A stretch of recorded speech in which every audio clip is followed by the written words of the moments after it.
Welcome everybody to Forza Motorsport 7, and today we're taking a look at the 1988 Mitsubishi Starion ESI-R. Now this was produced between 1982 and 1989 with just under 50,000 being made.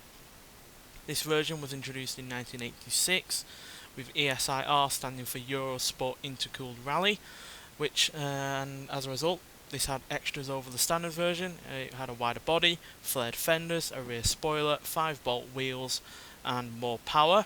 And as standard, the car came with 4-wheel independent suspension, disc brakes all round, and a limited slip differential was also an option. And yeah, this is easily one of my favourite cars from the 80s, easy top 10, maybe even top 5. And it's very simple because it's a practical, good looking car with decent amount of power. It's also a rear-wheel drive sports coupe, which as you can see has plenty of interior space. It's also got plenty of technology on it for a car from the late 80s. It's also a hatchback, so that means it's practical in terms of rear luggage compartment space. And yeah, in terms of luxury, you've got stuff in this car that even, the most expensive cars probably didn't even have at the time. For instance, the car would still be able to use the electric windows 30 seconds after the, up to 30 seconds after the car's ignition has been turned off. So yeah, you don't have to worry about putting the windows up straight away after you've turned the car off.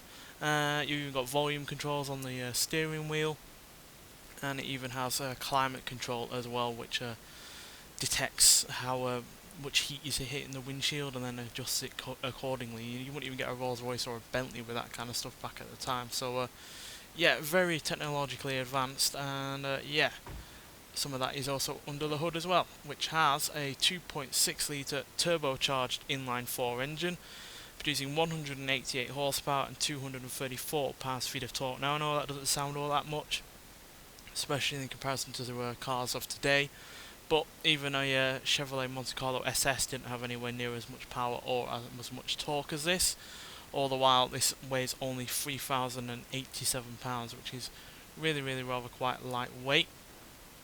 And yeah, also had 3 valves per cylinder, hemispherical cylinder heads, and yeah, just in general was a really rather technologically advanced engine for the time. It's also one of the first modern Japanese cars to have fuel injection and turbocharging, so yeah, very economical as well, especially when you couple it to the lack of weight that this car overall has. So yeah, this has everything going for it: practicality, looks, power. It's got all of the technology you could ask for inside and out, and yeah, is just a generally fun sports car to drive. To see how fun though, we're going to get out onto the track and see just what this car can do. Alright, we're at Laguna Seca, so let's see what this Mitsubishi can do. And to top it all off, outside of everything else that I've already mentioned, this has pop-up headlights, which is one of the coolest things ever put to any car ever. And yeah, even though this isn't quite as quick as a similar looking and similar layout of the Porsche 944, this was also a lot cheaper at the time. It was only around $20,000 or thereabouts. Porsche certainly far more than that even for their base 944. So yeah, value for money is in spades with this car, and yeah, especially when you consider it's got really good performance. Again, especially in comparison to some US domestic cars. The likes of Chrysler were so impressed by this that since they were in a joint venture with Mitsubishi at the time, they actually rebadged this car as either the Chrysler Conquest or the Dodge Conquest, or I think the Plymouth Conquest. So yeah, not even America can make a relatively cheap sports car as good as this. And yeah, their domestic rear-wheel drive V8 cars were certainly nowhere near as powerful either. Like I said, the Monte Carlo SS had less torque and less horsepower than this, all the while weighing about nearly 500 pounds more, and certainly not having the technological advances underneath and in terms of interior either. And yeah, in terms of performance, this car's really good in its own right. 0 to 60 in 8.3 seconds, 0 to 120 seconds, and it goes to top speed of 143 miles an hour, which is fairly good. Again, granted, if you had a car like, like this now, it would obviously have more power, more torque and the like, but really you can compare this to the likes of a Toyota GT86, or as it's called, this Subaru BRZ in any game that doesn't have Toyotas in it. And yeah, because they have similar amounts of power, both are quite lightweight, both are rear-wheel drive, and both are relatively cheap for their time period. So yeah, I really do like this. Like I said, it's easily top 10 in terms of 80s cars, maybe even top 5. There are obviously faster cars from this decade, and maybe some that are even slightly more exciting. But in terms of pure fun and charisma and generally being quite unique, because yeah, there aren't that many Japanese cars from the 80s on Forza games, which is a great shame.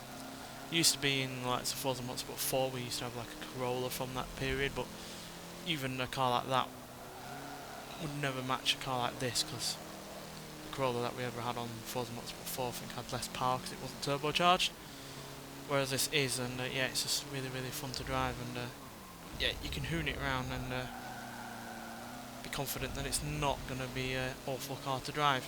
Granted, there is a little bit of a hint of understeer at times, and it does have quite a bit of body roll, but it has plenty of grip. You can feel the independent suspension working with it, because not one wheel is doing whatever any other wheel is doing.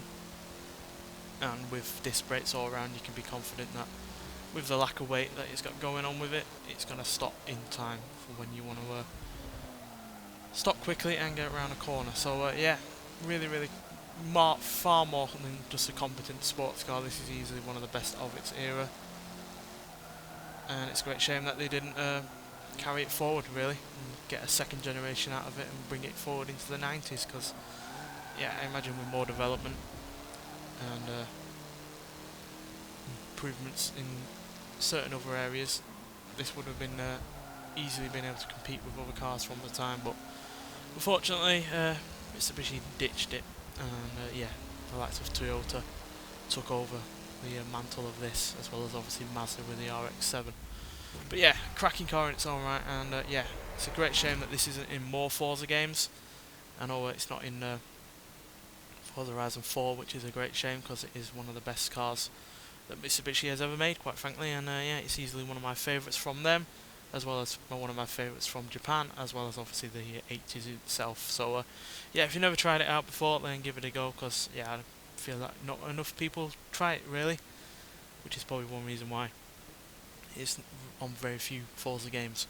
Nonetheless, thanks for watching, and I'll see you in the next one. Bye.